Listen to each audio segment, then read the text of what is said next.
Well, can we talk about how you're a boat after losing all your funds in Sin City? It took all your money. Now you're living on a boat. I'm not. You don't got a home. I'm not. I think you confused the timelines here. I was on a boat for a time, a weekend. Now I'm at a pool lost house. the boat too? Yeah, man. Vegas drained me. Just fucking drained my wallet. No, actually, I only lost $30, and I was like, this sucks. I don't want to lose more. This sucks. That's it? $30 and you're like, I'm out. Well, no, I mean, go back home. I was up a little bit, and then I decided to make one more bet, and then I lost it. How up were you? Like $10. I went in only going to spend no more than $100, and then we played some roulette, and Thomas lost his 100 real fast, and then after we went to Vegas for a show, and then after the show, we decided not to keep gambling because he didn't want to spend more money, and I was like, well, I'm already down. I don't want to lose more money.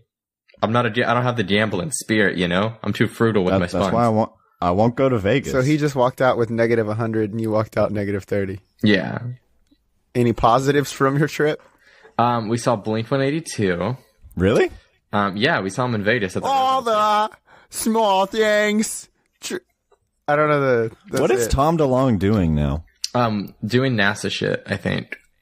Wait, what? He's working with he's like studying space. Is he working for NASA? I don't know if he's already like working. Like I don't know if he's like. Is he an astronaut? I don't think he has like a NASA business card. But here's my business anyone at card. NASA have a NASA business card? I'd have to imagine yes. If you need to contact me at NASA, here's my card. I mean, but yeah, he's doing space stuff. I don't know. He has a production company too, based out of San Diego. And I guess he's still doing Angels and Airwaves. I don't really know, but he's not in Blink anymore, that's for sure. So is he... I was going to make some sort of joke about that's what he's doing at NASA, like using airwaves to talk to angels or something. Well, has he found any aliens yet? I don't think so. Okay. Well, I can't speak with utmost like maybe, but then I guess all his work is for naught. Including Blink. Yeah, I mean, really Blink 182 is always just an alien vessel, you know? Do you think that, like, he had some kind of plan from the beginning where, like, I'm going to be in a punk rock band, but then this is going to kick off my successful alien searcher career? Well, he talks in a song, a Blink 182 song, about getting butt probed by aliens, so... So then, this makes sense. I'm right. So... Yeah, I think I think you were right. I think, yeah. Okay. All the small things. All the small things are all the small little aliens. Ah, there's the key. What's up, Internet, and welcome to your Obligatory Movie Podcast, a stereotypical show where three 20-somethings come together to record themselves, talk about movies as a flimsy excuse to talk to each other. As always, I'm your buddy, your friend, your pal, your very own personal jackass, John Romo, and I'm joined by the Chippendale Cinema, Trey Sever, and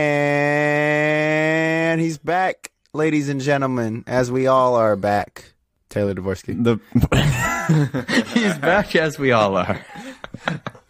He's back, but it's not special because we're all back. You thought you were just going to get a Taylor up next.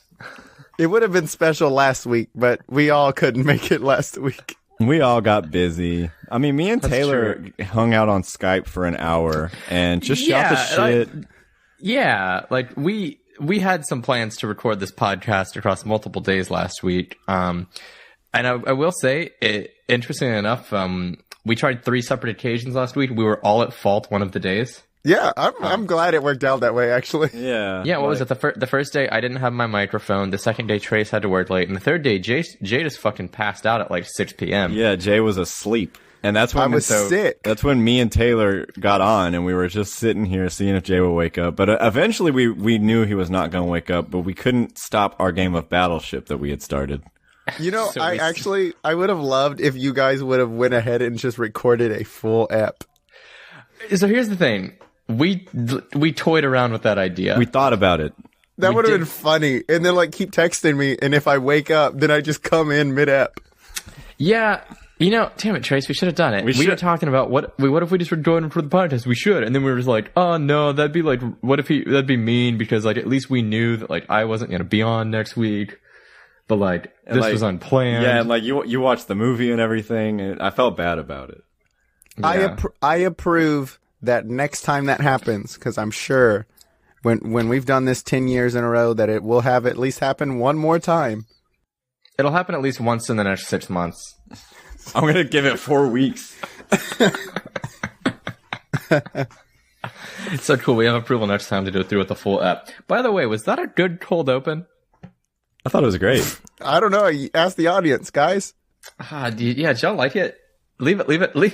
Can you please leave an iTunes review specifically on that cold open? No, call in to our live call-in line. That's how a podcast works. We could do a podcast on Anchor. You can have call-ins. You can? Yeah. That'd be dope. Yeah. I tell you. I got lots of ideas, Trace. I'll run them by you.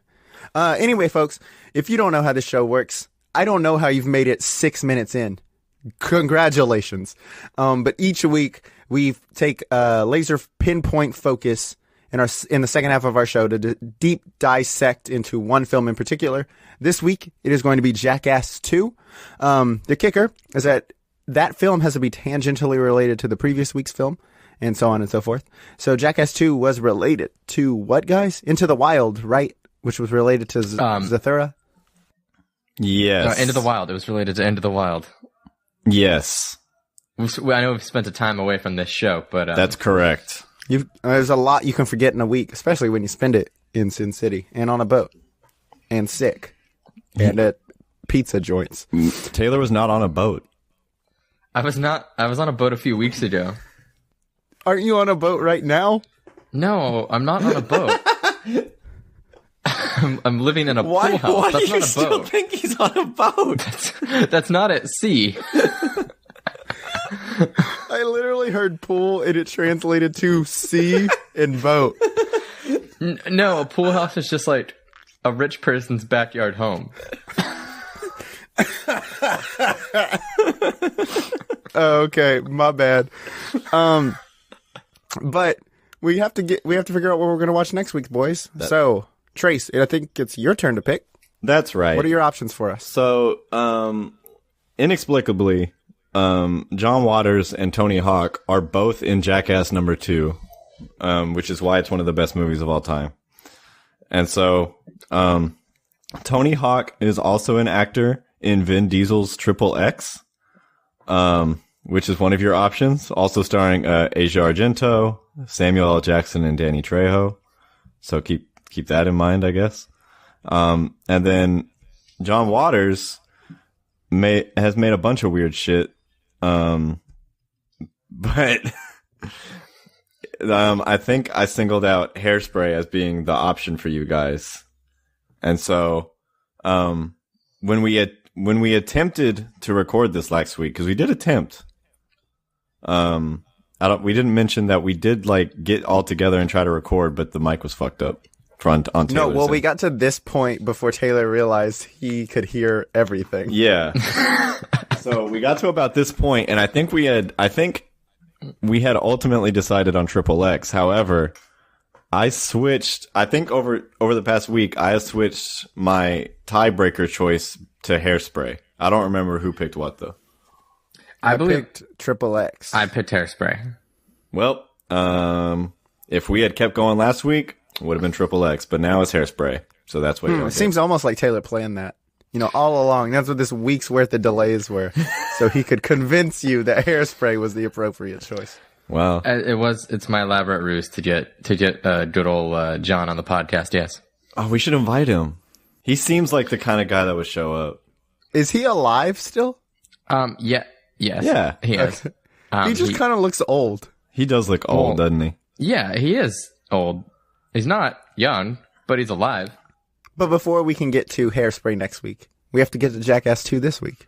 And before we can get to Jackass 2 this week, well, we have to talk about what we've been watching. Trace? I'm going first? I guess so. Okay. So, listen, guys. School and work, Been kicking my little butt recently a little bit. I haven't had time to watch that much stuff this month. That little cute buddy. That little tight little ass of mine. So I've been a little busy. Plus, I've been playing Red Dead, so sometimes I won't play that instead of watching a movie. So I haven't watched that much. Oh, shit, man. You got Red Dead? Yeah. Oh, fuck, dude. I've been waiting to move into my new place, and then I'm going to buy it. Me and Jay talked about it on our solo ep a little bit. Man, Taylor, you better be ready to commit to this game. It's very long. Uh-huh. I'm about, Okay. I have to be 25 hours in, and the progress bar says I've completed 5% of the game. All right. I'm into it. So just be ready to devote your life to it. All right. But as far as what I've been watching, I finished my Die Hard quest. And that quest being to watch all 5 Die Hard movies. And I finished it out with a good day to Die Hard. And honestly, at this point, it's been so long since I watched this movie, I don't remember a damn thing that happened in it. But I can tell you that it's very, very bad. It's very bad. I don't think I even got to the very end of it. I think I turned it off a little bit before the end. Is this the one with Jai Courtney? Yes. Yeah. He's so awful. Bruce Willis is so awful. The action. Who directed this one? This was not even someone remotely notable, I don't think. I can pull up his name for you. It wasn't McG, was it? For some reason, I have it in my head that McG made this movie. It was not McG, but I can see why you would think that. It was John Moore, director of what? Max Payne. Max Payne, yes, that's it. And the Omen remake. Also, and IT. And what? IT, starring IT? Pierce Brosnan. But yeah, I sincerely do not remember anything that happened in this movie, but I do remember being very annoyed by it. I remember the action being borderline incomprehensible. And I remember that every 5 minutes, Bruce Willis would make some kind of joke that went along the lines of, "Hey, I'm on vacation. Why are we doing this?"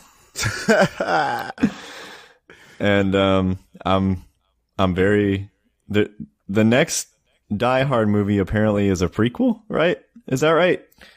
I thought this was the last one. There's another one coming. Oh. Like another one in the future. Oh. It's not out yet. But I believe it's called McClane, and it's a prequel. But Bruce Willis is still in it.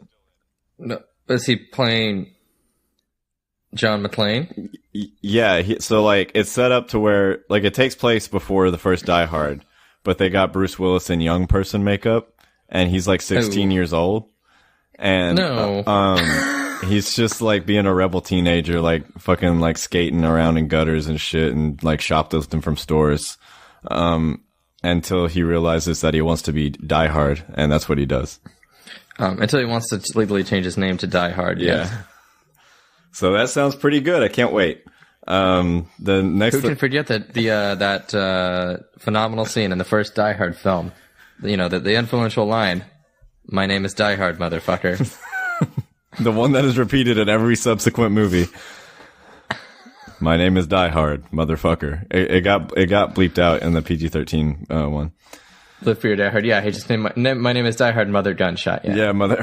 He says gunshot. He says gunshot. He says gunshot. The prequel is being directed by Lynn Wiseman. Is it really?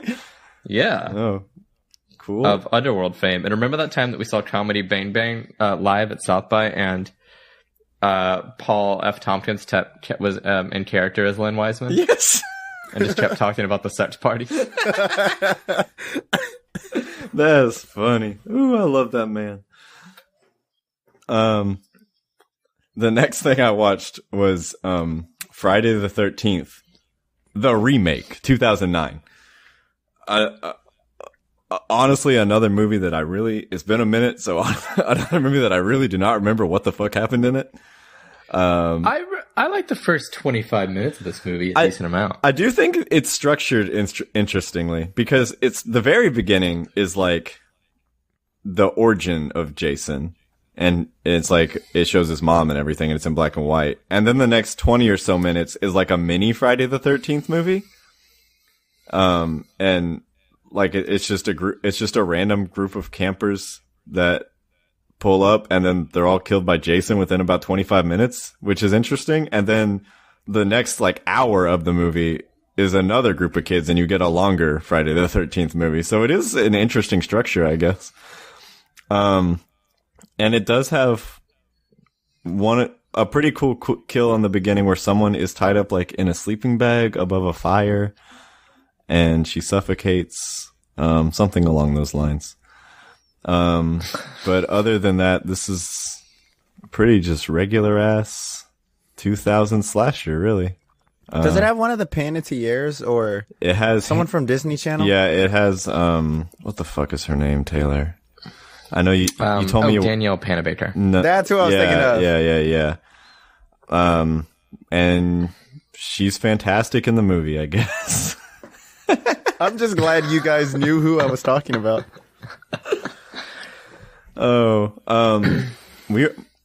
Me and my girlfriend were talking about Disney Channel original movies the other day, and I couldn't believe that Bobby Flay was in Eddie's $1 Million Cook-Off. It's a good movie. Have you seen Eddie's $1 Million Cook-Off? Yeah, it's a good movie. With Orlando Brown? Yes. If That's So Raven fame. Oh, man. He really just wants to cook. Why is that so hard? Why is it so hard? Do you remember? Wait, your girlfriend's really into Bobby Flay, isn't she? Yeah, she thinks he's sexy. Oh, that's weird. You know what I didn't know? That Hocus Pocus was a Disney Channel original movie. No, it's not. Yes. No, it's not. That is a falsity. Yeah. Is it? That is wrong. It's a Disney movie, at least. It's a Disney... Hold on. No fucking way. There's no way. No. No. It's definitely a Disney movie. No.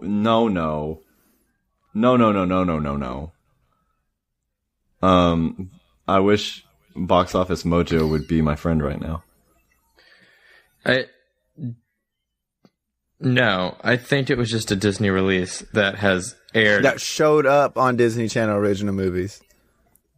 Because it did. That's how I watched it. Was it showed up on Disney Channel? Yeah, no, it was in theaters. It has its domestic gross was $39 million.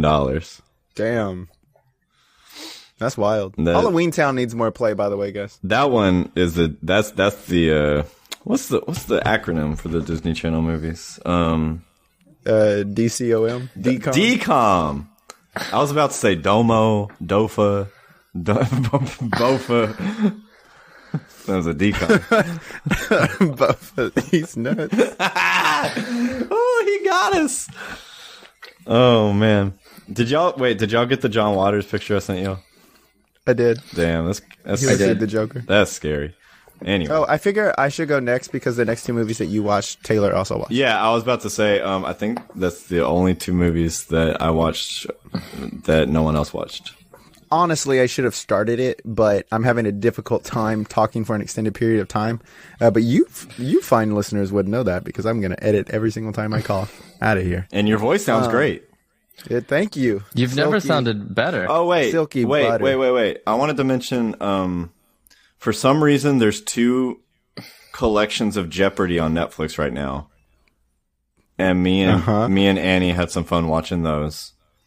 And also, the other night we were both really tired and wanted to watch something, but not watch something that required us to pay any attention whatsoever.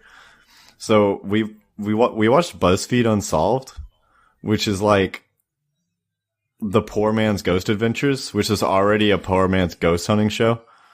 So it's a really bad show if you're actually looking for if you're actually trying to see people find ghosts, because they don't find shit. But the white guy on the show is very funny because he doesn't believe anything about any of these ghosts. As y'all seen that meme where it's the guy saying, "What up, demons? It's your boy." Y'all seen that meme? I'm asking. No. I'll send it to y'all, but it's just a screen cap of the show.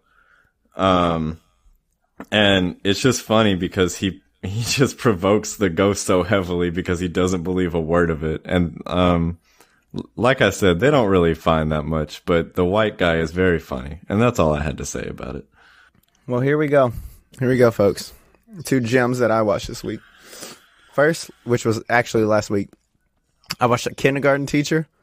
It's about Maggie Gyllenhaal as a kindergarten teacher, and there's a 5-year-old kid who loves writing poems. He just like randomly writes poems, and apparently they're good as shit. I don't know poetry though, so it just sounded like a bunch of words to me. But Maggie Gyllenhaal was fucking losing her mind every single time he started talking. So I was like, these must be good poems. And she does some weird shit just to like kind of harness his creative energy. Like she'll just like take him to the bathroom and kind of talk to him. They never do anything weird, like actually wrong, but it's just always uncomfortable.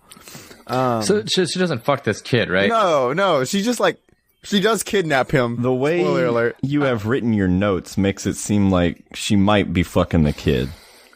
Yeah, you mentioned her getting wet in regards to similes. Well, And- she also has a poetry teacher because she's like taking an adult poetry class. And she just like, he says a simile and she's like, oh my goodness. So she's fucking her teacher. Spoiler alert, she does one time. Oh, okay. But the funny thing is, and the fucked up thing is he's into her because she's plagiarizing, like she's using the 5-year-old's poems as her own, and he's like, yeah, I love them poems. So he wants to fuck the 5-year-old. Essentially, that's what the whole movie's about. By association, yeah. No, but like it's pretty. I don't know. I liked it. I liked it a lot. It is just kind of weird, just seeing how far she's gonna push. But at the same time, she does have a point. Like she's acting this way because she believes that no one appreciates poems or the arts, in that because he doesn't have a family who's like has a lot of money, that he's just gonna get washed away to the system. And the ending kind of confirms that thought, and it's kind of sad. But at the same time, it's like Maggie's just flipping out. But I'm going to come clean here. And really, the only reason I watched this movie is because the trailer started auto-playing on Netflix while I was trying to find something to watch. And I was just really into Maggie Gyllenhaal's vibe. And like, I've never been into Maggie Gyllenhaal, but something about what she was putting down in the trailer, I was like, I got to see more of this. And I kept watching. It was that good kid fucking energy. And I kept no, hold on. I actually think it's like that good kid sex energy. I think it's like the teacher vibe. Like she's just kind of wearing these free flowing earthy clothes and just like wearing Birkenstocks, and something about it I was like feeling it. And then there's one scene like So wait, you watched this because you were like, man, she's dressing really nice. Essentially, and I was so confused. Like I couldn't pinpoint it when I started watching it. I just knew I had to see it, and I was watching it, and then I go, "Oh, this is stuff Alex would wear," and so that's what it was. Because Alex was gone that whole day, and so I guess I just missed my wife. So that's why I watched The Kindergarten Teacher. I was about to say, did you watch this with Alex? Weird movie to watch to remind you of your wife. Just her clothing and her like. She's kind to the kids at the beginning. I was gonna say, did you jack off to this movie in front of your wife? No. I did explain to Alex that I watched this movie just because of the lady's vibe. Okay, and I was like, oh, it's because of your vibe. Did you tell her that the movie made you horny for her? Yeah. You jacked off in private, right? No, not in private. You don't. Nothing is private when you're married. Was it in front? Was it? So was? Did you jerk off? No, I didn't. I have a wife. And? And? Is he saying that's all she's good for, Jay? No. Anyway, pretty okay movie. I had a better time when it was done. Moving on to A Wrinkle in Time that I watched this week, also because related to my wife, because she wanted to watch it for some unknown reason. This movie's wild, y'all. Like, it's just so weird and out there, and it's never great, and it's never bad. It's just kind of there, but it's really weird. And I feel like I'll remember it just because they got Reese Witherspoon doing wacky shit to find her spoon. And then Oprah's like this mega god acting like it's normal. And then Zach Galifianakis has braided dread-like things. And is it cultural appropriation? I don't think so, because I think they're in a world where cultures don't exist. It's wild. I saw this in theaters, and I would lean more towards this is bad, but I do agree that it is pretty fucking wild, and I do appreciate that it is so weird, even if none of it was very good. It's more of a kids movie than the trailers put on. Yeah, that's fair. Yeah. I will say my least favorite part is the 5-year-old kid in this movie. He can just not act for what the role's calling for him to do. He was awful. I forgot about him. And there's the last part is this sort of hellscape demon battle. And like the main character's getting gripped by these red, like tentacle, like vines. And I just kept thinking, if this was a horror film, they would just rip her apart. And this is a demonic child screaming at her. It was wild. I did not understand why it went that dark so fast. Yeah. Well, what Jay said. That's it. I never saw this movie, so I have zero comments. I thought the trailers looked cool, and then I saw that the reviews weren't very good, so I didn't. Trailers are very good. I'd rewatch the trailer 12 times instead of watch the movie. Would that like be about the same amount of time as the movie? No way. That's like 24. That'd be like 24 minutes. That's all you need. Okay. How's Chris Pine in the movie? Do you see his penis in it? No, but his beard is nice. Wait, you don't. He's got a good beard. Wait, man, why isn't Chris Pine's dick in A Wrinkle in Time? I thought that was the wrinkle.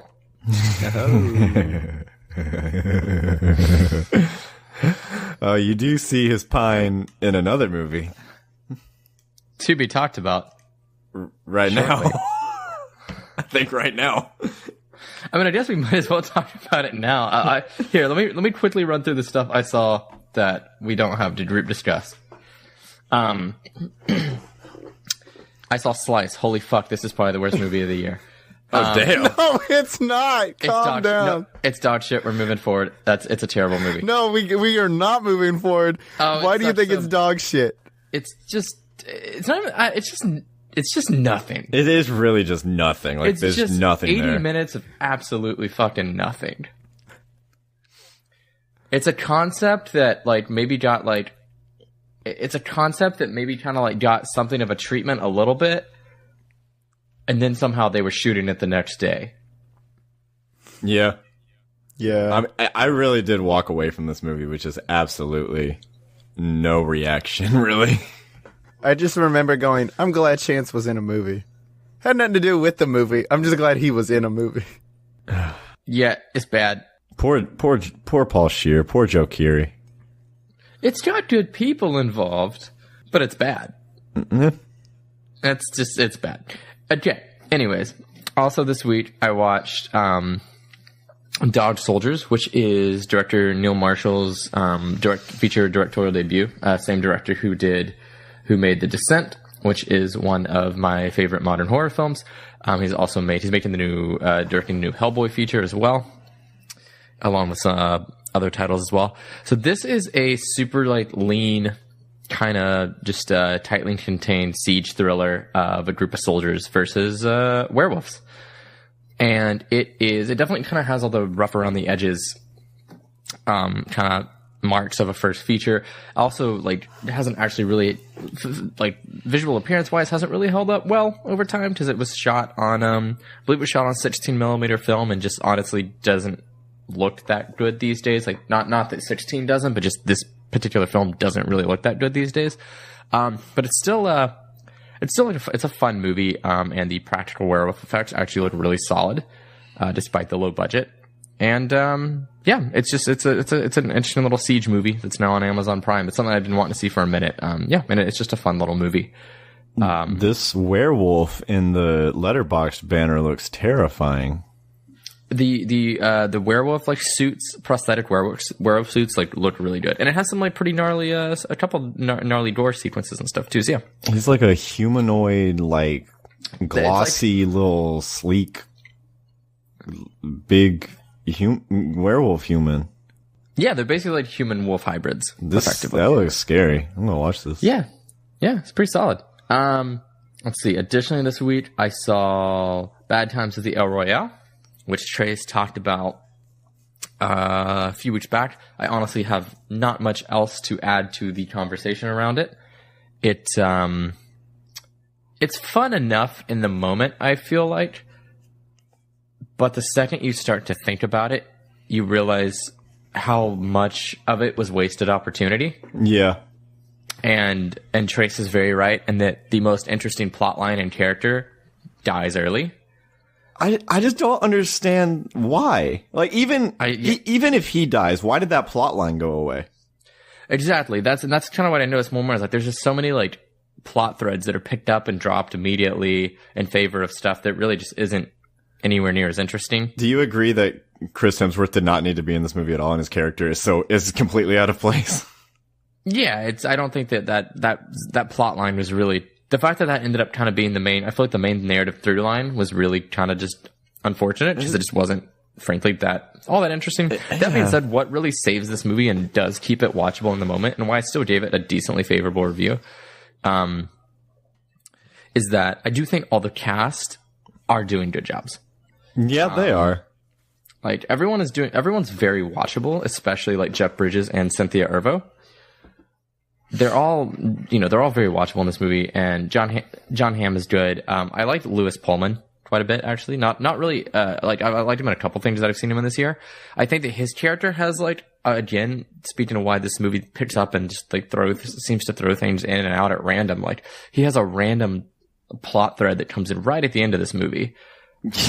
Yeah. Right when I'm just like, oh, they're wrapping it up, and then I was like, oh, they're adding more plot. Yeah. Okay. Just to justify, it really is just a plot device just to justify a scene happening. And that was just my biggest thing with this movie. Is like, it's fun enough in the moment. I can't say that I remember anything about it a week past viewing. And it's a movie that the second you think about it, the more you're like, well, shit. And like, none of that really made a lot of sense. Yeah. And like, it's fun for a while, but then it's 2.5 hours long. And by the end, I'm ready for it to be over 30 minutes ago. Exactly. It's drastically overlonged. Plus, I think my overall, like I said, I enjoyed it enough in the moment where my overall review would be favorable enough. But it is definitely flawed and definitely, I feel like a come down for Drew Goddard. Additionally, this week I'm actually surprised I'm the only one that's still seen this yet. Trace, it's probably because it hasn't been playing anywhere near you, but I saw the new Suspiria. You're right. It hasn't been playing anywhere near me, and I'm pissed about it. Yeah, because I was about to say, I figured we would have been discussing this a while back, but yeah, I assume this hasn't come wide enough for you yet.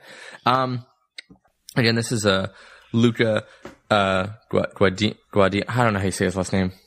I don't know either, honestly. I can't think of how it's even spelled right now. Call Me By Your Names director.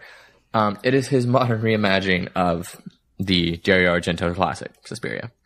And this film, definitely I think only really channels kind of the name and the general conceit of the original film. And other than that, he definitely sets out to make his own feature and give it his own style and tone.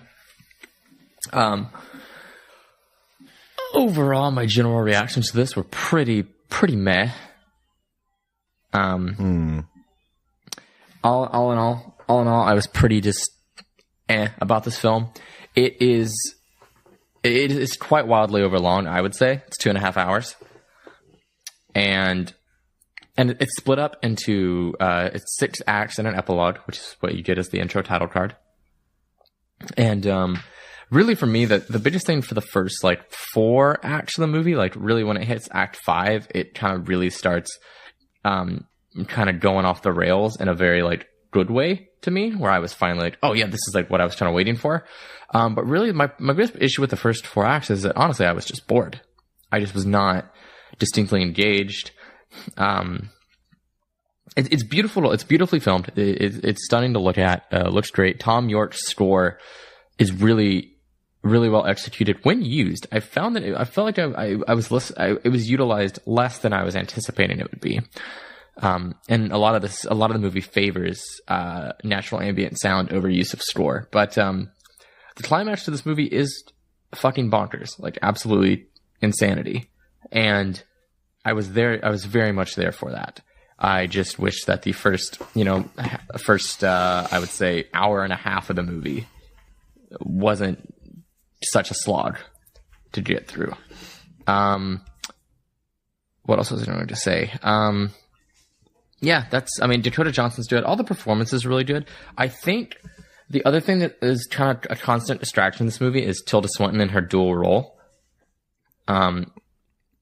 As the Madame Blanc and also as a German male psychiatrist. I didn't even realize she had a dual role. Yeah. I guess I don't really feel like that's a spoiler. I feel like you can watch the trailer and pretty much tell immediately that that's Tilda Swinton. Yeah, I don't think it's a spoiler. Okay, well, regardless, it's been off for weeks now. But her second role, to me, it's more distracting than anything else. Just the prosthetic makeup looks slightly off, and like she'll be talking, but you don't really see the mouth move exactly. But not in like the entertaining like giallo way. Right. More in like this is just weird and uncanny way. And so that was always distracting to me. And it's maybe it's just so much of the movie just kind of, I just felt bored. It's just kind of a slog, but it really does pay off. You just have to sit through a lot to get there.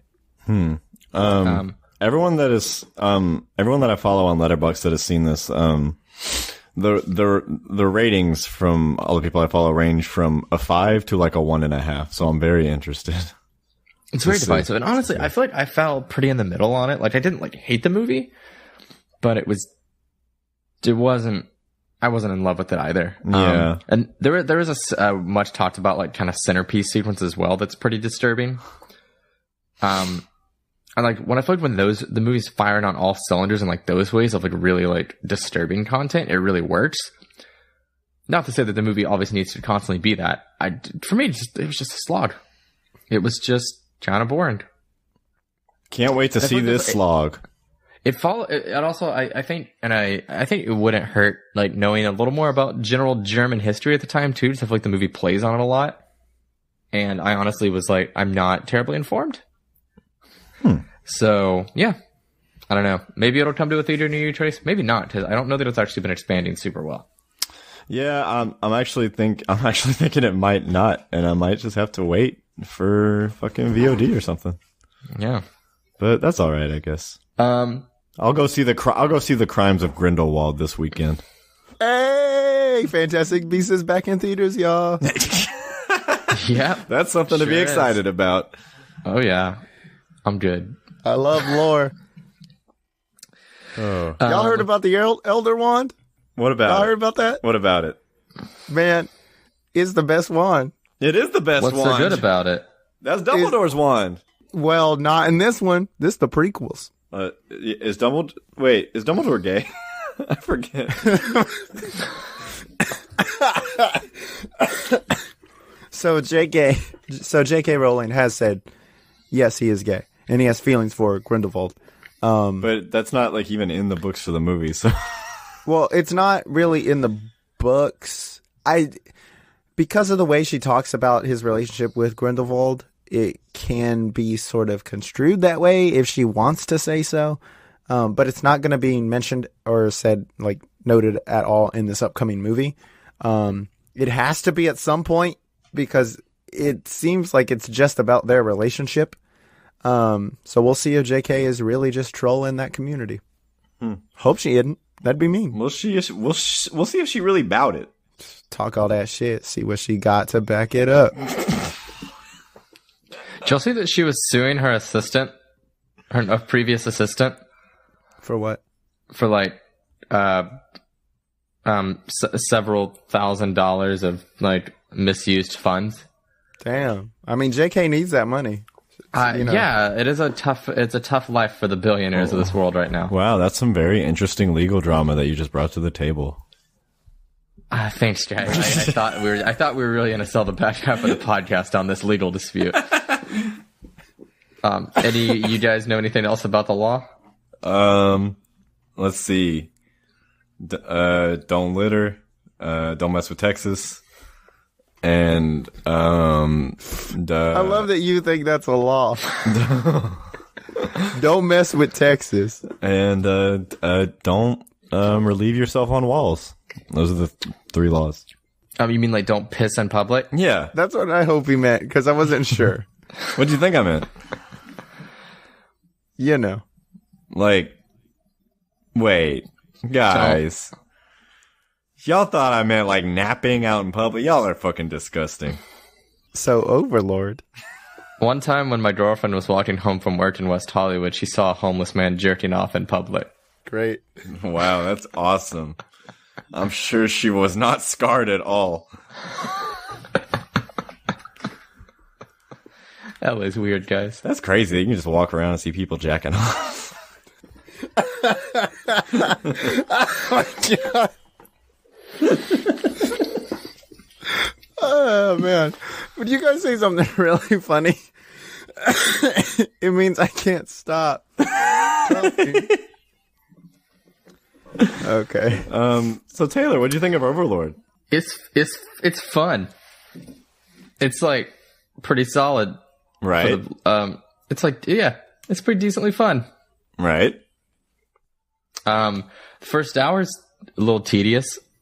Somewhat, I mean, pretty decently tedious. Yeah, I agree. The first hour of it is basically just like a not great World War II movie. Yeah, it's like a straightforward World War II movie without being like that great of a World War II movie. Yeah, basically. But the lead up into the sci-fi shit and the horror shit is where it's most plotting. But once it gets into that back half, oh boy. Oh yeah, once it finally like really arrives, and kicks it into high gear. Yeah. It's fucking awesome. It gets really violent and really gross and really fast and fun. And I like that it's dumb. I like that it doesn't, that it knows how ridiculous it all is and that it's intentionally like as whacked out as possible and fucking goofy and overly violent. And I love that Wyatt Russell is just doing a Kurt Russell impersonation. It's a lot he's really good at it. He is. It's a lot of fun. It's a fun movie. I also looked. I mean, it's well made. Yeah, it looks slick as hell. It does. Also, like it is like basically an almost $40 million like genre B movie. So that's pretty awesome. Yeah, like it's really basically this really is like a little B movie that just happened to get a good budget, and they utilized it well, and I like it for that. It's nice. There's not much more to it than that, honestly. No, it's a super straightforward movie, and I feel like you're kind of gonna know what you're in for, going into it. It is it is very violent. It is quite violent. It is surprisingly violent, which I appreciated. I wasn't expecting it to be quite so gnarly, I guess, but I was surprised by the gore levels of this movie. But I ain't complaining. But yeah, I mean that's basically it for Overlord. I would like to mention that we saw it in a theater by ourselves, me and Annie, and she kept shouting, "Take that, Nazi scum!" That's good. Good for her. Yeah.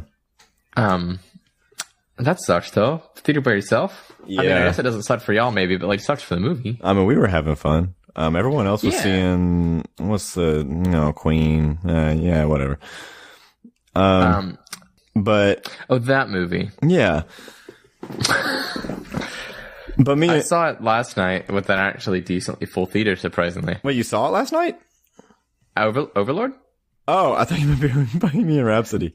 No, I have not seen that movie yet. I was about to say, you just weren't going to talk about it? Yeah, sometimes I just see movies and I'm like, I really have absolutely nothing to say. I mean, I guess if that's the case, really don't bring it to the show. No, it'd be like a sliced case where I'm just like, I watched that. I immediately forgot everything there was to forget about that movie. Well, I mean, I guess speaking of forgettable movies, we both watched one more movie this week. The Penis Show, as it's called. Okay, maybe in certain circles. Maybe it's not so forgettable. The Pine Peen place. All right, that's okay. Well, okay. Let's stop beating around the bush. We watched Outlaw King, and this is the Chris Pine penis movie. At about an hour and 27 minutes, Chris Pine, you can see his little dingaling. And let me tell I will say, I feel like that's going to be the main focal point of this discussion. It's got to be one of the most random inserts of full frontal nudity from an A-list male star that I've maybe ever seen in a movie. Honestly, it's very bizarre because it's like a scene transition almost. Yeah, it's just like which is basically you have a you have a sex scene fairly early in that it really was going to be like a decent opportunity to catch a glimpse of that good Chris Hogg. Yeah, but the movie, it teases you a little bit. They tease you, yeah. You get some of the pine bush. You get some of that, and you see that tight little butt, but that's it. That's it, though. You get the bush and you get the butt, and then like if you I gotta say, for a while I was like, did I miss it? Yeah, I would, if you go into the movie knowing you're supposed to see some little pine weenie, you might watch that scene and be like, well, there wasn't any pine dick. There wasn't any pine penis right there. I didn't see any penis. But then, once you get... When you least expect it. Yeah, right? When, it cuts to the next scene and Chris Pine comes up from underneath the water in a wide shot. He was completely submerged under the water for some reason that I do not understand, unless he was just relaxing. And he's just standing up and he's just fucking naked. Oh, my girlfriend just texted me. I guess he was bathing, but why was he completely underneath the water? I don't know. But so they're just kind of teasing you the whole time. Yeah. Well, and even the penis itself is somewhat of a tease because it's a wide angle shot and it's literally on screen for like a second. It's literally just a couple seconds. You can see it's the whole dick, but you can't. And balls? And balls if you try to look hard enough. Everybody trying to look hard enough. Well, boy. Me and Annie paused it several times trying to get a look at that dick. And we had to rewind and we had to we had to pause it at the right moment. And there's water that's dripping off of Chris Pine that kind of covers it up a little bit so you can't see it very well. And so it's a struggle if you want to see it, but I mean the fruits of labor are worth it. I like how you keep saying if. What? We want to see it. That's why we're watching this movie, right? I mean, let's be honest, Trace. What percentage of you, honestly, watched this movie because you had heard there was some pine peen? Honestly, 75%. Yeah, Yeah. I mean, you know what? Here's the thing. I actually do like David Mackenzie's previous film, Hell or High Water, quite a bit. We saw that together. We did. You were not as fond of it as I am. Well, I quite like that movie. I'll say that my penis percentage was at least a strong 52. We went to he liked the previous film. We went to HEB before we saw Hell or High Water, and we both got boxes of candy. And then you got to game the system. You can't buy that expensive ass movie theater candy when you get a good $1 box. Hell no. Cookie dough bites. What? That might have been what you got, Taylor. Actually. You know, what's funny about the cookie dough bites? I used to love the fucking shit out of those things, a lot. And one time I was talking about them with my girlfriend, and she was like, "Those are disgusting. What is wrong? Why do you like those? Those are terrible candy." And I was like, "No, you're wrong. They're great." And then recently I did have some again at a movie theater, and she's not wrong. Are they bad now? No, I think they've always been bad, but when you're a garbage kid, anything that has sugar in it is probably pretty good. Yeah, I mean, I don't appreciate being called a garbage kid, but everyone is a garbage kid. I'm sorry. It's true. Yeah, no, but I think there's a level of fondness associated with childhood and or a general sense of not giving a fuck. I bet Bunch of Crunch still holds out. Oh, that is my go-to now. Now that I've moved on from. Oh, you're an adult now. Yeah, I'm a bunch of Crunch boy. Oh, okay. So moved on from the cookie dough bites. Now we're how old are you? 25. 24. 24 years old. And Who knows what kind of candy 25 holds? The mysteries of life. I guess we'll find out after February What is it? 12? 19th? 6? 7? 17? You're here's okay. Well, It's one of the 6 days after Valentine's Day.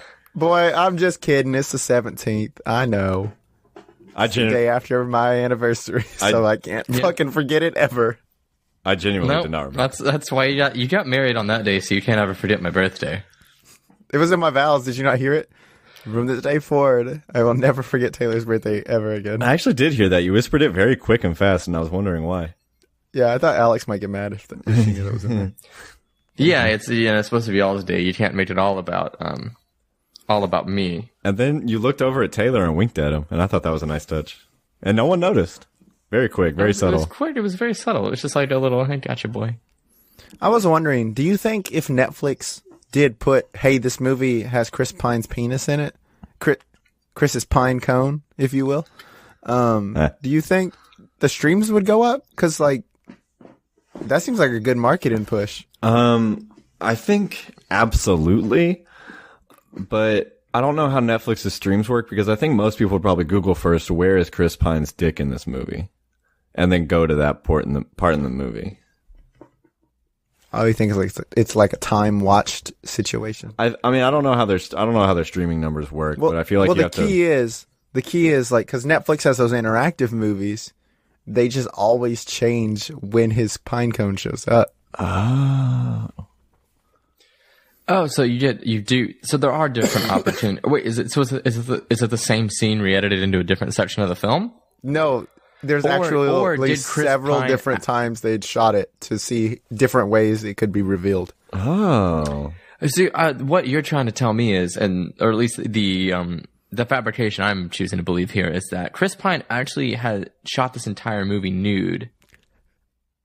So that they could have random inserts of his penis wherever they wanted to place it in the film. Of course, Taylor. That's the only thing that makes sense. Mm-hmm.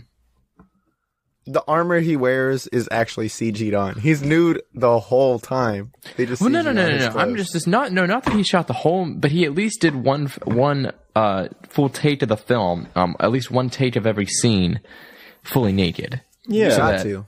They had the coverage. Should they need to use it? Even the battle scenes. Especially the battle scenes. Those were the tricky situation. Yeah. All I have to say, Netflix, is just release the Pine cut. You know what I want. Hashtag release the Pine cut. Give it to us, Netflix.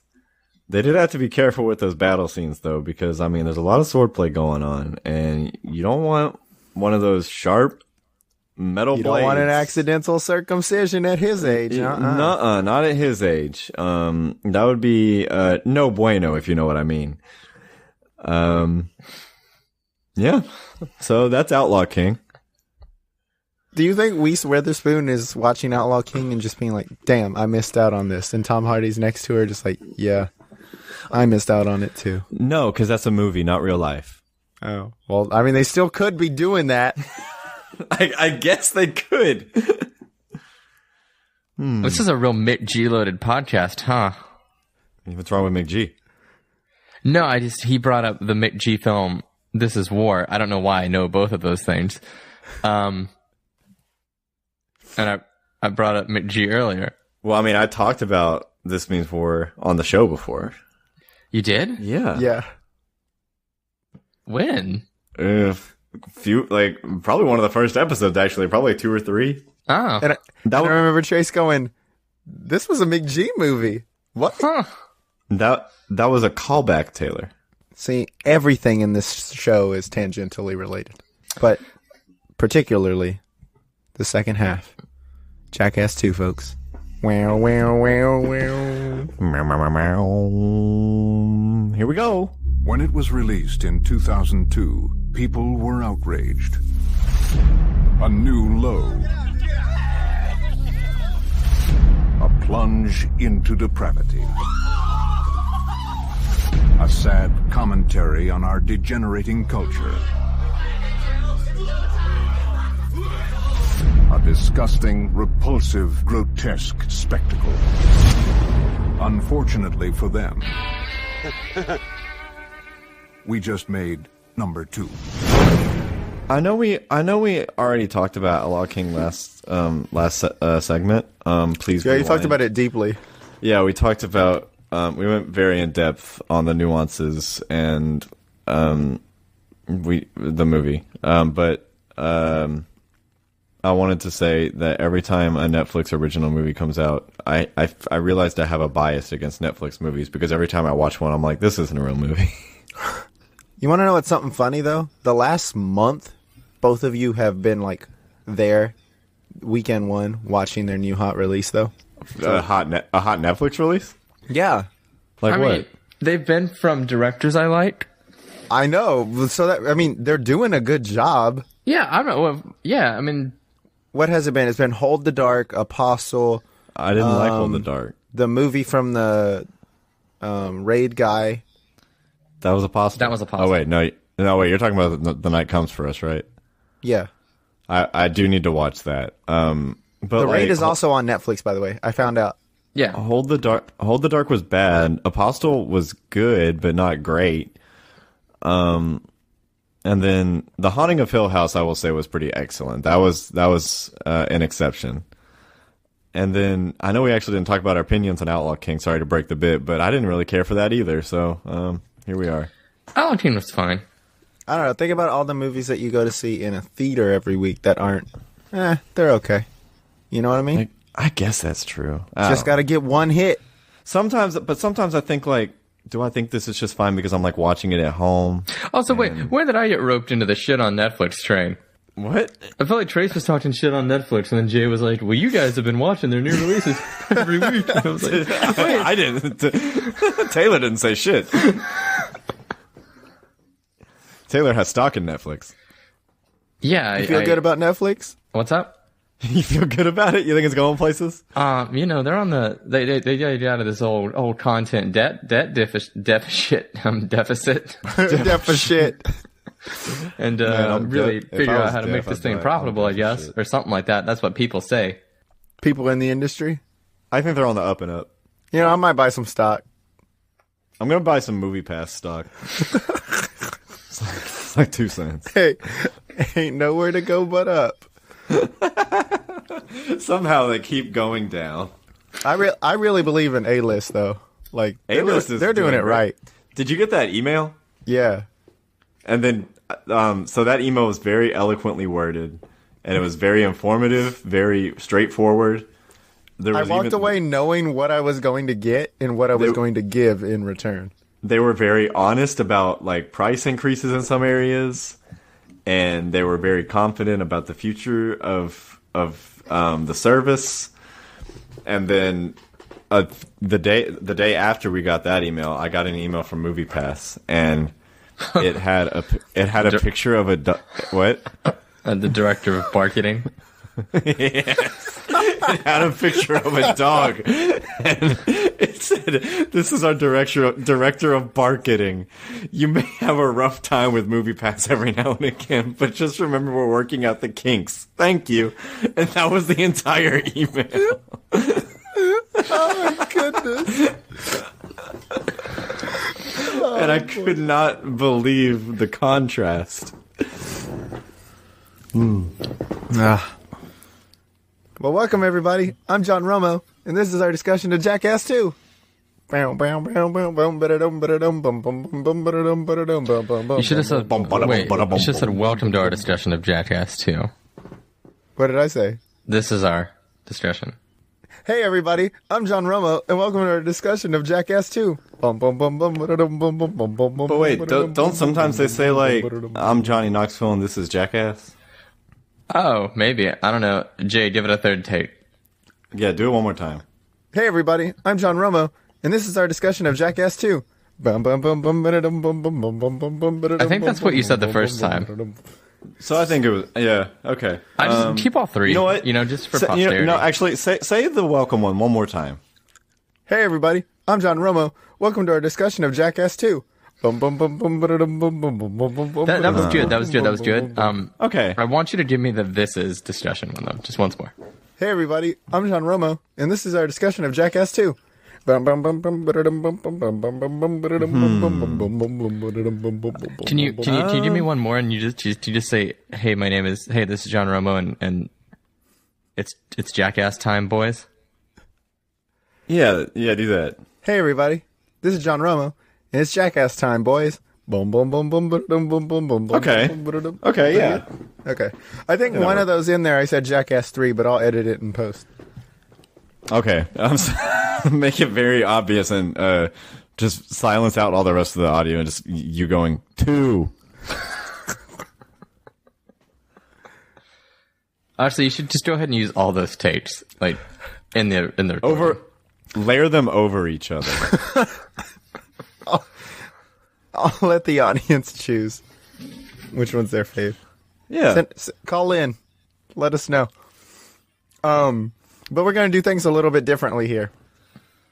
Like we alluded to 2 weeks ago, we're going to go step by step into each one of these fucking skits. You mean we're going to talk stunt about by stunt? Stunt by stunt, nut punch by nut punch. We're going deep up the anal rectum of each of these stunts. It's going to get wet. It's going to get wild. It's going to get the gross. Jackass Kings intended. So first up, Puppet Show. Chris Pontius' penis. What? Can we explain what Jackass is real quick? I don't know what it is. Just some jackasses doing some jackass shit. It's just a group of men hurting themselves for our delight and enjoyment and amusement, the audience. That's right. Okay, and so we're going to go through each one of these skits, and mind you, this is quite a long list, so we might pummel through some of these. Yeah. And then at the end, once we get through all the skits, I assume we will share our thoughts about Jackass number 2 and about Jackass as a premise as a whole. Yeah. I doubt we'll make it through all of them before I let you know how I feel about this. Okay. First up is Puppet Show, where Chris Pontius' penis is placed in a puppet in order to entice a snake to bite it. I like how Chris kind of no-sells this one. It makes it feel kind of fake, but I just kind of love how he is just making dumb face expressions, and the guys are really flipping shit.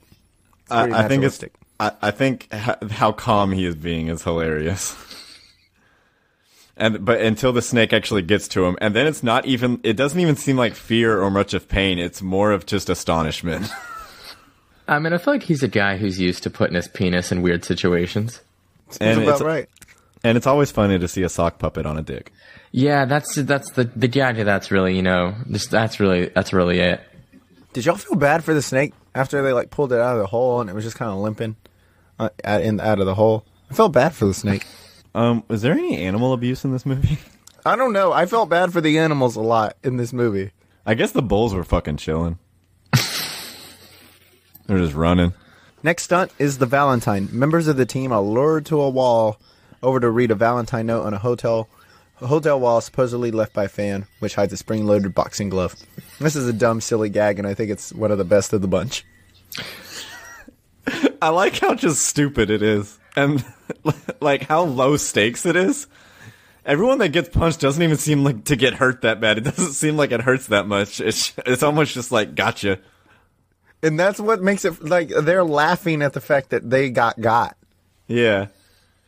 And I almost they should have known because of how close they have to get to this piece of paper that's on the wall. I don't know, it's funny. Yeah. It's a super low stakes thing. They get punched a bunch. I'm still surprised that I kind of laughed at it every time someone gets punched. That was a lot of this movie for me, is realizing how easily amused I still can be comedically. Well, it's very funny when Wee Man gets up on the chair, and they're even why would there be just a chair in the hallway that's what I for thought you too. to come read this?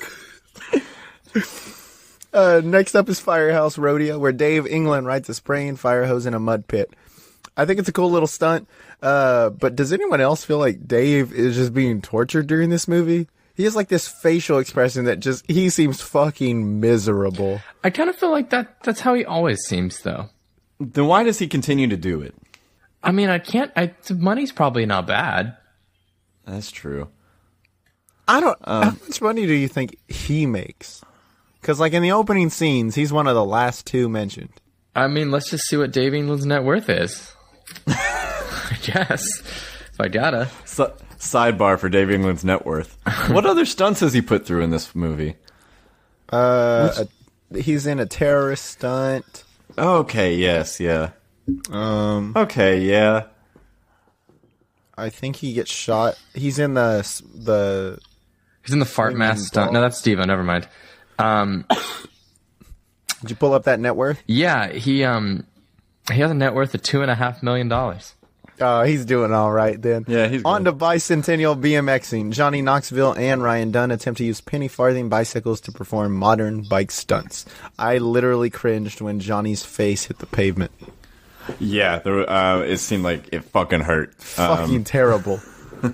There's a lot of different stunts in this where Johnny Knoxville, I like physically can almost kind of feel the bodily abuse he's going through.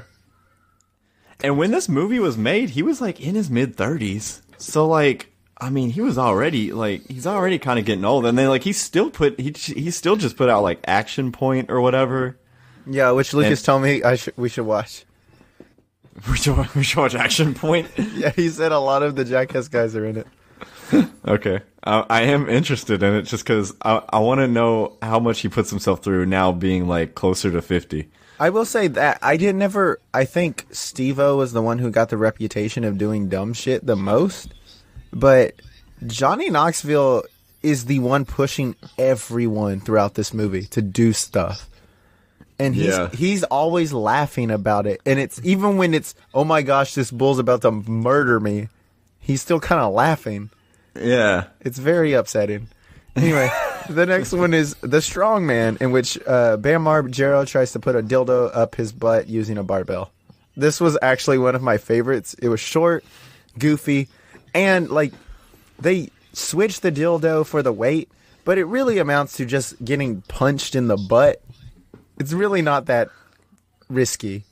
Yeah, because there was no way the dildo was ever going to go up his butt. Like that was never going to happen.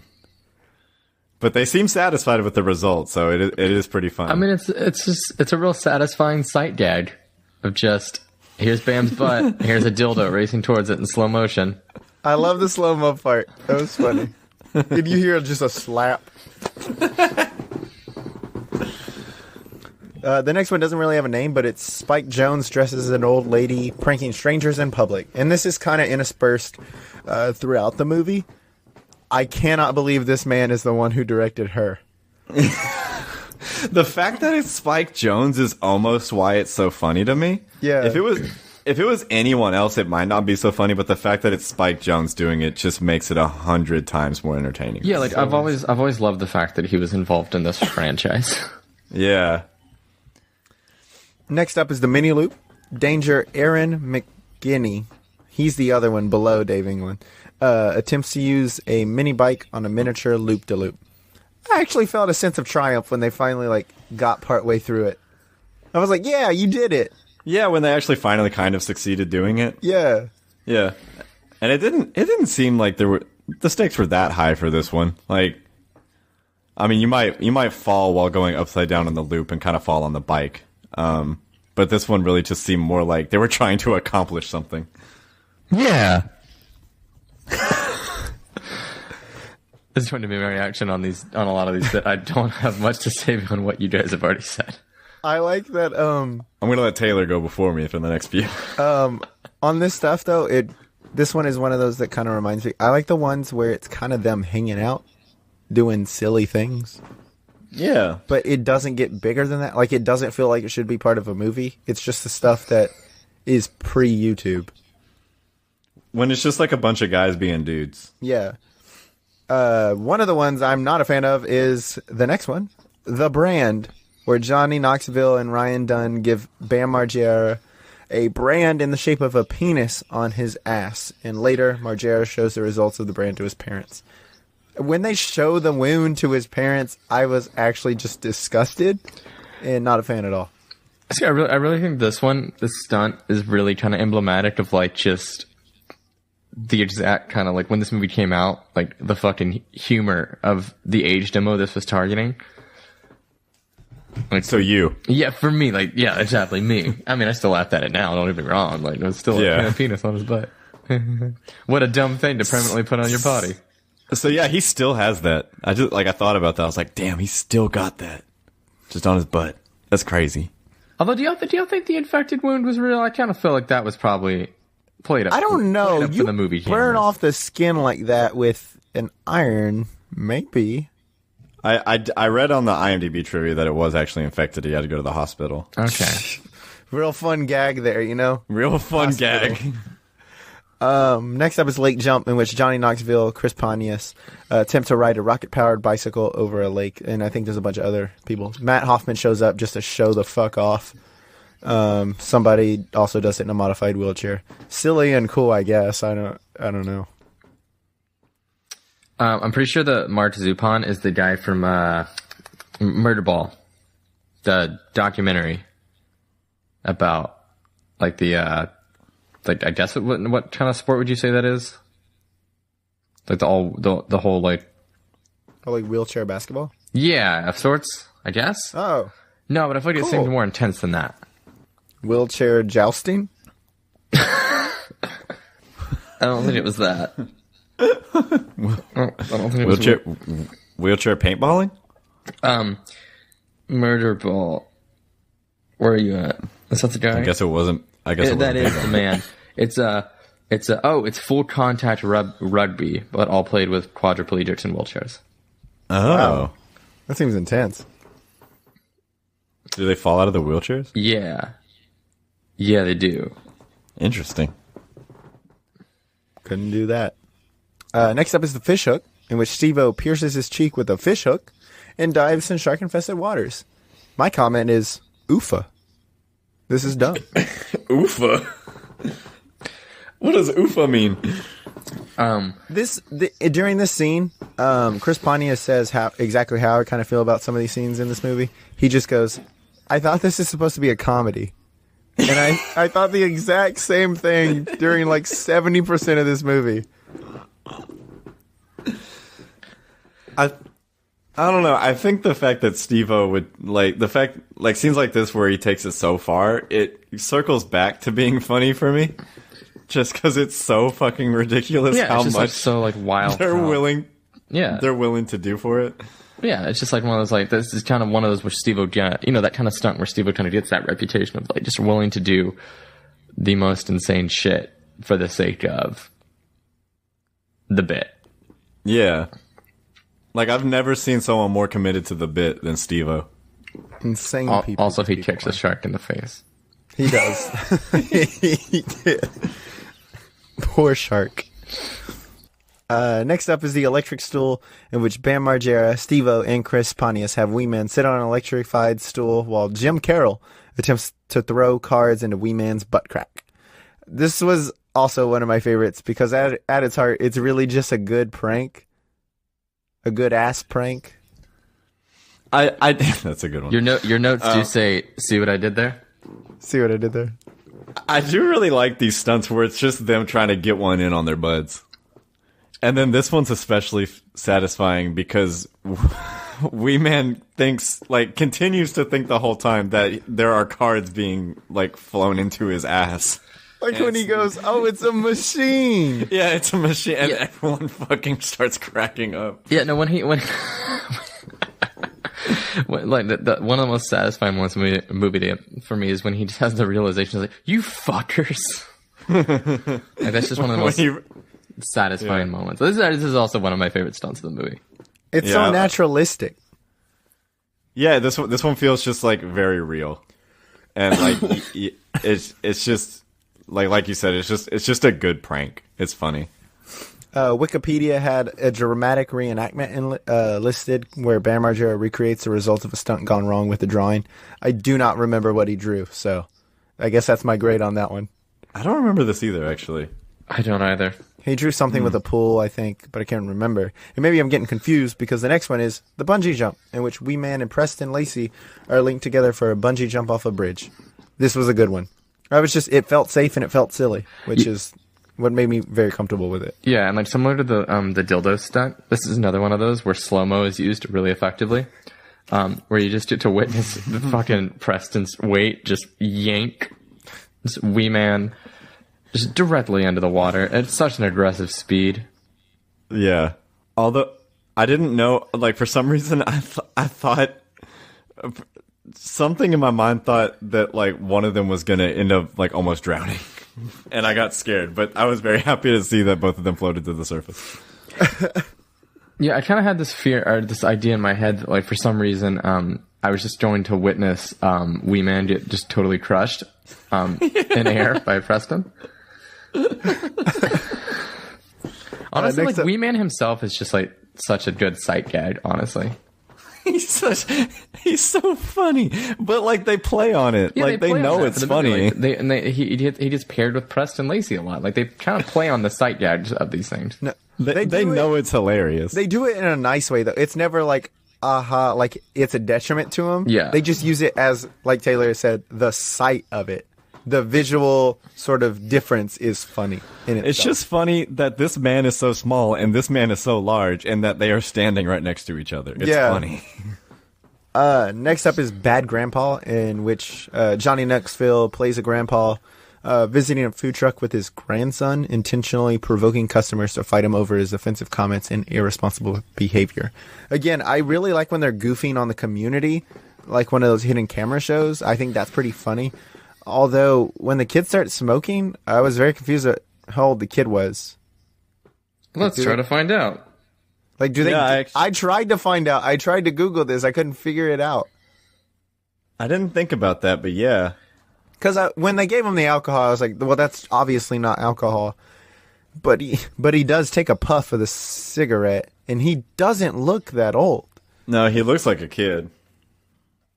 So unless they were able to just find someone that was of age that just looked really young for some reason somehow.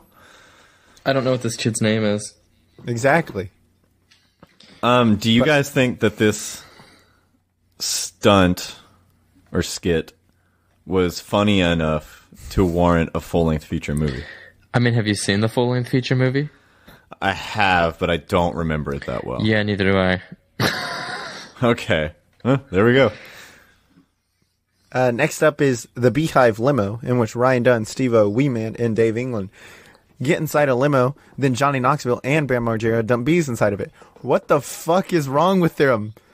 It's kind of funny, but maybe just more mean than anything. And also the bees, the poor bees. See, I do agree that it seems mean. But also I was laughing, so I don't know where I draw my line, really. Yeah, I feel like if you want to say, like, maybe one part crosses the line more into mean than anything, it's the fact that they also place a bunch of marbles outside the car as they're trying to escape the bees. I thought that was funny. But it's also, like, the same way, like, to me, the whole thing's still pretty funny. Yeah. Although I have such a fear of bees and wasps and anything that can sting me, so this is my worst nightmare. Man, you guys are just mean.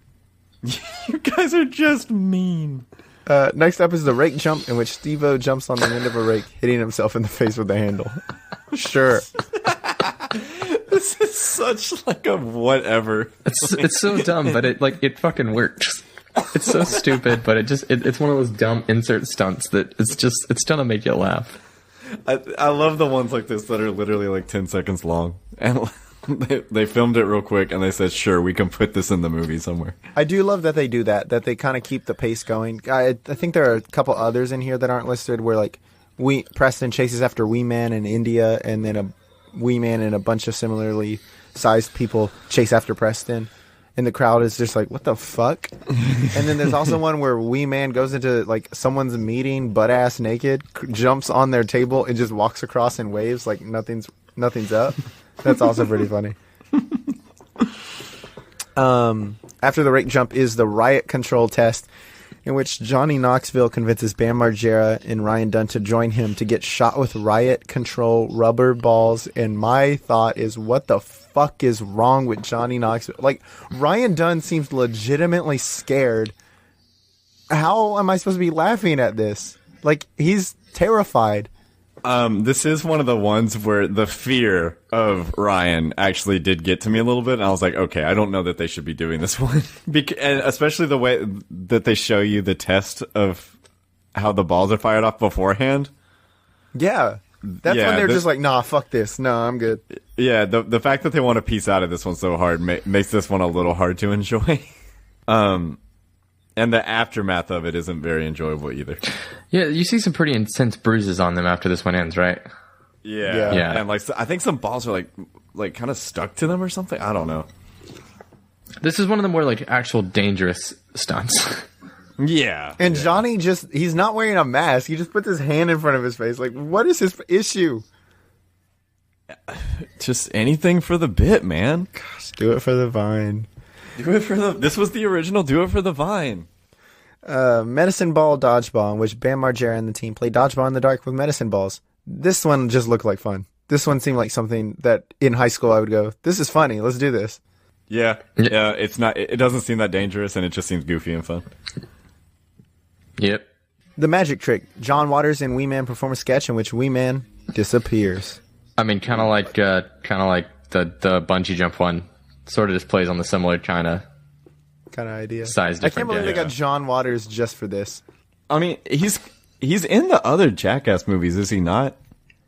I don't remember. He feels like kind of like Spike Jonze, like an ancillary character of the Jackass crew. But I just don't know why John Waters is one of the ancillary characters of the Jackass crew. But I think it's funny, and I like it. And don't forget that next week we'll be watching Hairspray for your obligatory movie podcast. Next up is The Gauntlet, in which Johnny Knoxville, Dave England, and Bam Margera attempt to ride across a skate ramp lined with swinging sandbags thrown by Matt Hoffman and Tony Hawk. I like how Tony is just like, nah, fuck this, y'all crazy. Like, he never tries it. No. It's so funny that he doesn't even do it. So he's basically just there. I do like the success of this one when one of them gets all the way across and everyone celebrates. See, my thoughts on this stunt were, first off, that was actually super awesome when he does make it across, but also, so what this stunt told me is that Tony Hawk would have never done any of the stunts in Tony Hawk's Underground 2.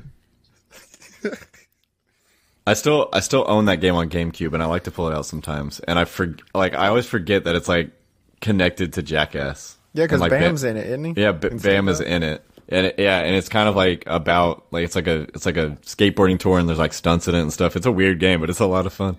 It's so wild how like all connected all that stuff was. Yeah, that's crazy. The Toro Totter, in which Johnny Knoxville, Chris Pontius, Bam Margera, and Ryan Dunn sit on seesaws in the center of a rodeo ring while a bull attempts to gore them. Another one of those what the fuck stunts. Like, they seem legitimately scared at points, and I couldn't handle it. This is probably maybe the scariest stunt in the movie. It definitely is, but also this ended up being one of my favorites just because of how on edge I was. I was very nervous, but for some reason, I liked it. Maybe it's because no one ended up getting that hurt, and everything ended up okay. But I liked the tension of this stunt.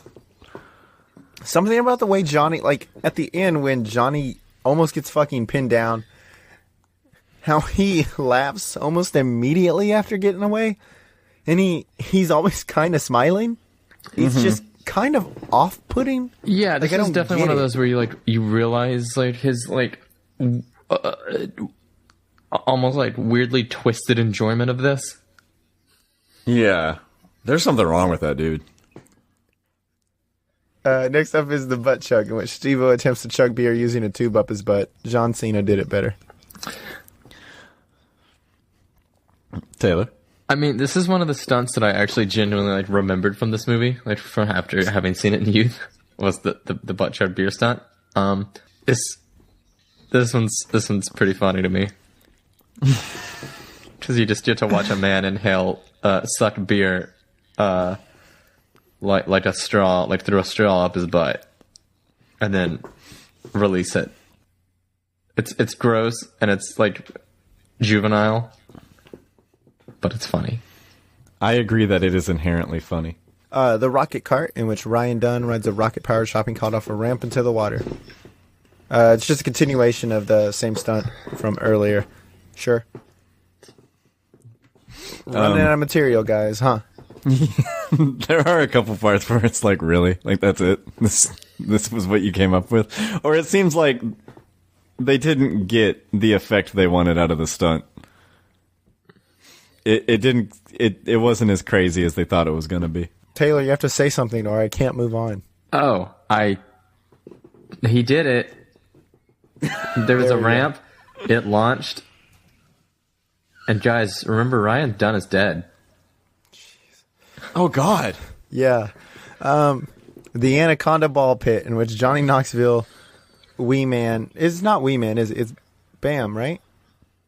Or is it Wee Man? No, It was Wee Man. it's Bam would not have done this stunt. He hates snakes. Okay. And Ryan Dunn getting a ball pit with an anaconda. The blood is so dark and R-rated when Johnny gets bit, and I realized that they had their wrist covered because they could have died. And I just got real uncomfortable with it. Like, they need to stop doing that kind of stuff. This stunt was the one that made me cringe the most out of any of in the movie. And it was because of just how dangerous it was and because fucking Johnny was... Oh, I'm sorry, guys. I accidentally turned on the hairdryer that was on the floor. With my foot. But it was because... like, Johnny was, like, legit just getting bit by a fucking snake, and there was so much blood on his arm that this one actually did have me very scared, and I was kind of, like, covering my eyes a little bit watching it because I didn't want to see it. Yeah, this is going back to the Johnny Knoxville, just really, like, I guess getting off to this in some weird way. This is one of those ones that he puts himself in where it's just like, holy fuck, why? Also, the fact that they forgot that there were other snakes in there is kind of terrifying to me. I thought that was funny. The fact that at the very end, there's another snake and it freaks them out. That's funny. So dangerous. The ice horse, in which Ryan Dunn sits on a horse figurine made out of ice with no underwear on, in the hopes that his balls will stick to the ice. Teehee. I mean, it's pretty... There's a brief Winston-inducing moment where you do see his balls indeed stuck. And then they push him off of it. Yeah, that's a cringy one. Just, I feel like you can feel that pain. I think he says out loud, like, my skin is on there. The swamp shoot. In a swamp area, Wee Man deploys a parachute in front of a high-powered fan. It's a fun little thing. Yep. It's funny to watch Wee Man get gusted by wind. How to Milk a Horse, in which Johnny Knoxville and Chris Pontius masturbate a horse and Pontius drinks the ejaculate. Fuck these guys, man. What do you mean? Fuck this entire movie. This is gross. I think the movie, this is the only time it censors anything too, right? Because you can't show coming. He can't. They can't show him drinking the cum. You can't show him drinking cum. Yeah, because that's considered porn. I mean, the boys. I guess the boys did indeed make a porn. Gosh. So this is kind of bestiality. Yeah, a little bit. It's nasty and gross, and I don't like it.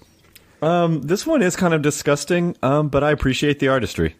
The big tire race. The guys ride down a hill inside giant Wait, tires. Taylor had something to say. I was just going to talk about the fact that, like, how are we supposed to feel about the fact that they just made a horse fuck something? I hate that too. Like, you trick the horse. I know they do that in horse things, but I'm far away from it, and I don't have to see it. I mean, the thing is, the horse didn't get hurt. Is the thing. So I like. Its feelings might be hurt. It's.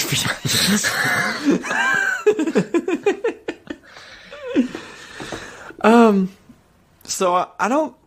I think I'm okay with it. But it is gross. It is gross. That horse thought it was needed to have a good horsey sex time. As horses are apt to do. It still thinks it did, I think. That's the thing. Yeah, well, then it finds out that these boys were just horsing around. And they just wanted to drink some of that seed. And that horse said, nay. Okay, now we're done. The big tire race, in which the guys ride down a hill inside giant tires. Dave again seems fucking miserable during this. I love this stunt. This is so funny. It seems like the worst time of anyone's life, and I love it. Yeah, this would be terrible to experience. Like, no wonder he seems miserable. This would be awful to experience. But it's so funny to watch. It's very satisfying visually. The leech healer. In India, Steve-O applies leeches to his eyeballs. I don't get it. I don't get why the fuck they do this. This was the only other one that kind of made me cringe a little bit and not want to watch. Just like more of these like overtly gross bodily kind of stunts turn me off a little bit. But I do respect Steve-O for going for it. Yeah, this is again. Yeah, I wouldn't do this. I wouldn't do this. Wouldn't do this. Leeches. I also would not do this. Leeches have always been a thing that have freaked me out a little bit. I think so. Especially the eyeball leech to the eyeball. I've never even learned how to put contacts in because I don't want to touch my eyes. I hate the idea of touching my eyeball. So nah. This is a no for me. This is a no for me as well. Would not do. Wind tunnel. Bam Margera is tricked into doing a stunt that is actually a prank involving his fear of snakes. Why are they so mean? This is legitimately like a mean-spirited stunt. This seems pretty fucked up, actually. Like,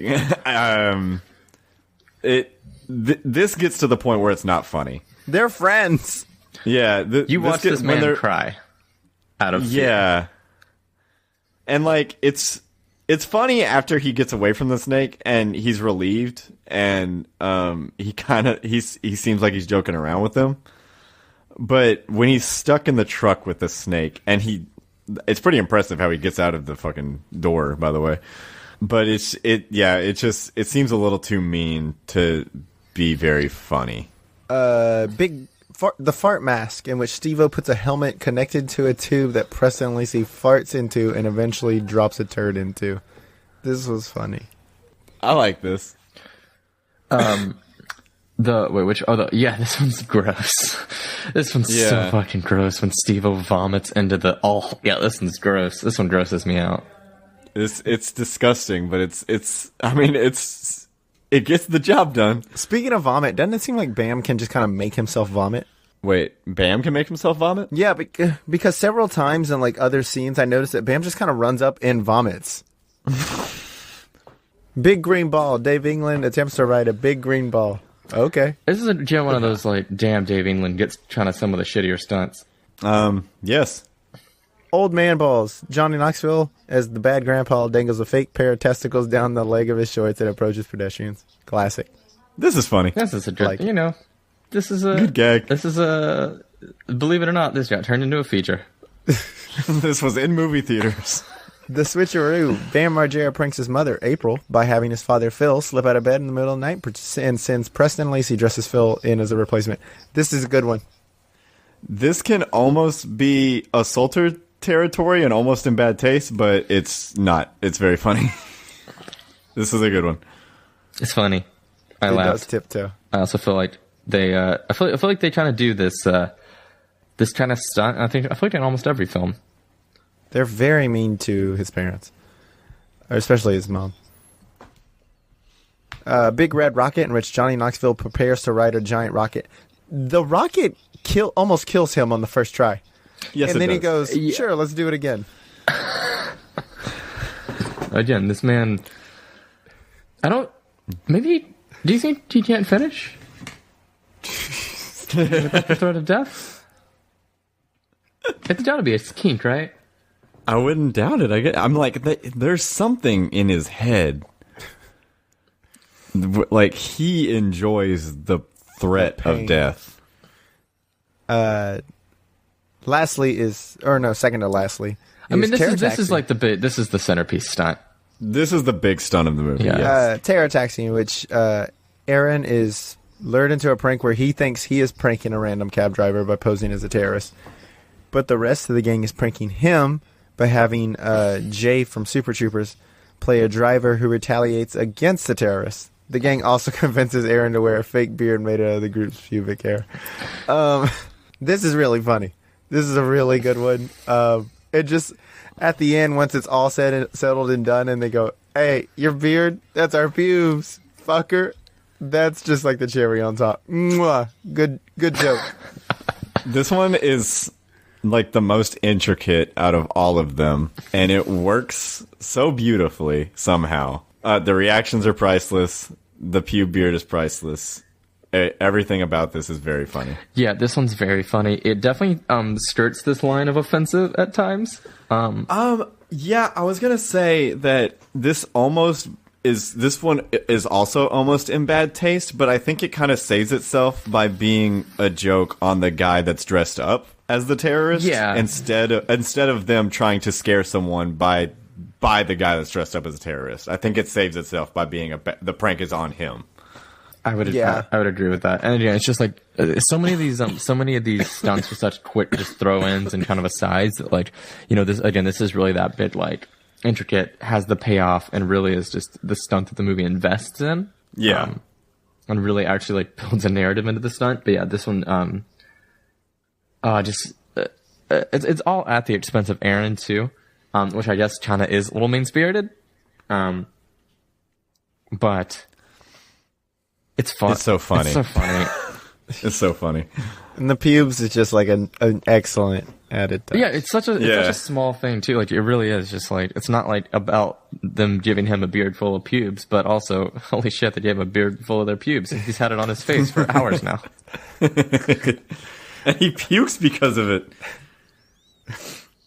And lastly is the bear trap, in which Johnny Knoxville puts his hand into a bear trap because, again, I don't think he likes life. I think he just loves pain. Mm-hmm. Well, the thing is, here's the thing. He was jerking it like promptly before the stunt. And he was so close, he could almost taste it for some reason. Was he blowing himself? I don't know, man. He's probably broken enough ribs at this point that he has the flexibility. And he was just like, God, what'll do it? And then for some reason he found a bear trap he had lying in his dressing room because, you know, Johnny Knoxville. And he said, aha. He's like, shoving my dick in this might be too dangerous. Right. That might be too much of a line for me. Let's throw my hand in this thing. And he did it. He did finished. And you don't see in that whole end set piece big show tune is that he is just himself. His pants are full of semen. Yep. Damn. Who'd have thought? But yeah, there you have it. I guess real quick before we close this out, what did you... I feel like we can kind of glean what each of us kind of thought about the movie, but just to summarize it, I didn't really like this whole movie experience. Like, I get it. I get why it was a thing back then, but I'm not 13 anymore. It's not 2002 anymore. It just don't work for me. Except for the gags, which it's when it's just like four guys playing a joke on their one friend. Those are the funny ones. Mm-hmm. But when they do something too outrageous, or they like almost die, or one of them is actually fucking scared, I just don't really want to watch that. It seems like a YouTube video that someone shows me, and I immediately throw the phone out of my face because I don't want to see that shit anymore. Okay. I actually had quite an enjoyable experience watching this movie. I think it's very funny, mainly from just how downright insane and psychotic these fucking dudes are. There's so much legitimate danger in so many of these stunts that they're doing just for the sake of them making each other laugh and them trying to entertain an audience. And I can't help but respect them for it. And even if you don't enjoy the movie as much, like Jay didn't, I think it's almost a pretty essential viewing experience. Just because I think it's pretty representative of a certain period in American culture.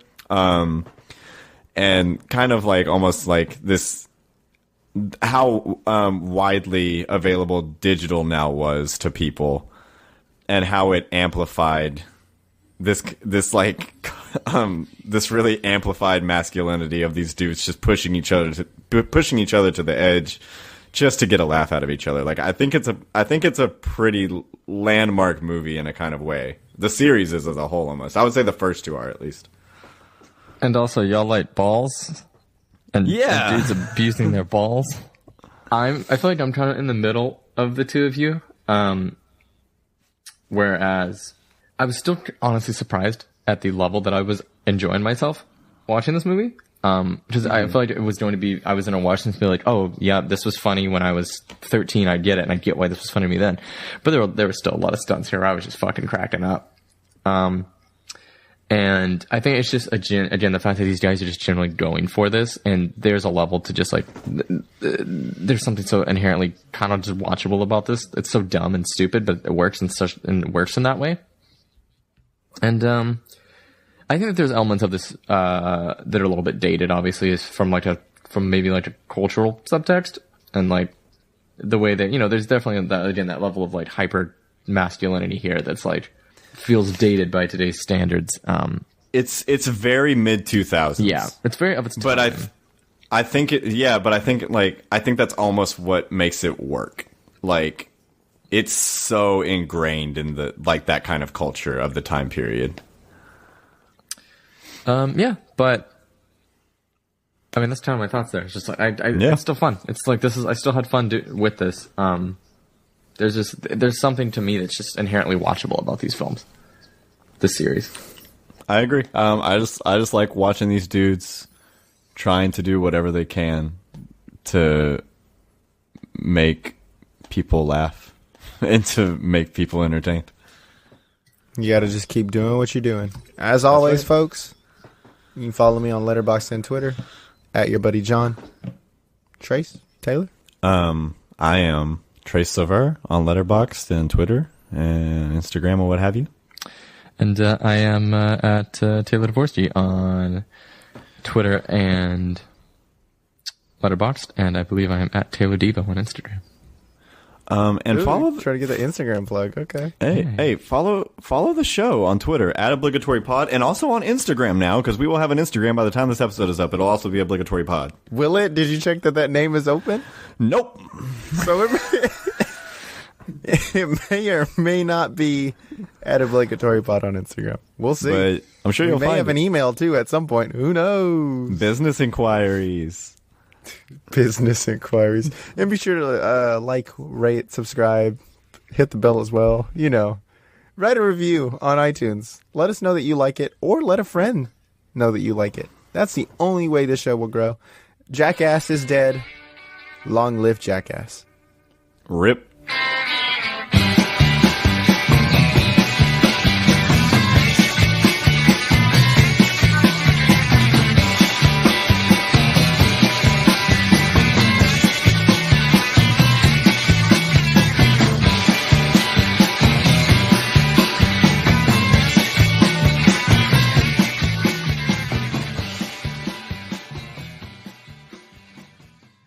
I zoned out at the beginning and then realized you guys were talking about his penis, and I was like, oh boy, this is what I was waiting for.